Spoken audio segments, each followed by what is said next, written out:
Olá, meu nome é Tairine Vilas Boas e sou aluna do curso de Letras, Licenciatura na Universidade Federal de Lavras, onde possuo bolsa de iniciação científica pelo CNPq com orientação do professor Marco Antônio Vilar Teneder.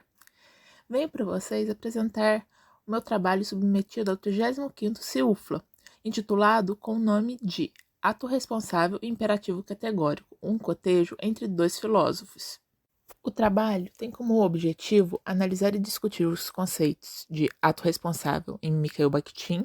na obra Para uma Filosofia do Ato Responsável, e de imperativo categórico, do Kant, nas obras Metafísica dos Costumes e Crítica da Razão Prática, e investigar os pontos convergentes e divergentes entre ambos os conceitos. O imperativo categórico é um conceito desenvolvido por Kant, onde pode ser definido como uma ação necessária, a qual olha apenas para o seu fim,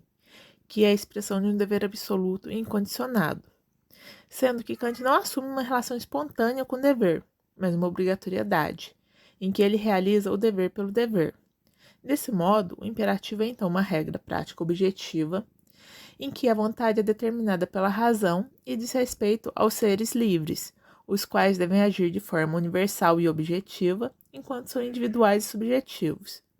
Ao definir o imperativo categórico, Kant diz que eles afirmam a necessidade de uma ação, a qual deve procurar saber se foi motivada pela razão ou pelas inclinações sensíveis, pois uma ação boa não pode ser determinada como boa apenas pela ação, mas pela forma que possibilitou essa ação,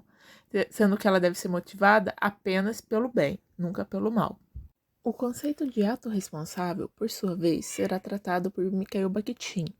o qual diz que para que se tenha o ato responsável é preciso que aconteça a ação,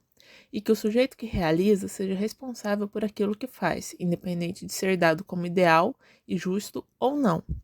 Desse modo, o ato responsável diz respeito à ação exercida pelo sujeito já em seu acontecer, que é o momento em que essa ação pode ser descrita, que é quando acontece, não podendo ser medida de modo a priori ou por meio das leis dadas de modo universal ou teórico, sendo essa a principal diferença com o conceito kantiano. Como resultado da pesquisa, foi possível desenvolver e compreender os conceitos de imperativo categórico e de ato responsável, que possuem como ponto comum dizerem respeito ao ato ético. E como principal diferença entre eles está o Kant considera o conceito como uma ação teórica, não o considerando propriamente a prática, enquanto Bakhtin compreende o ato na sua própria ação durante seu acontecimento. Essas são as referências bases da pesquisa e muito obrigada pela atenção.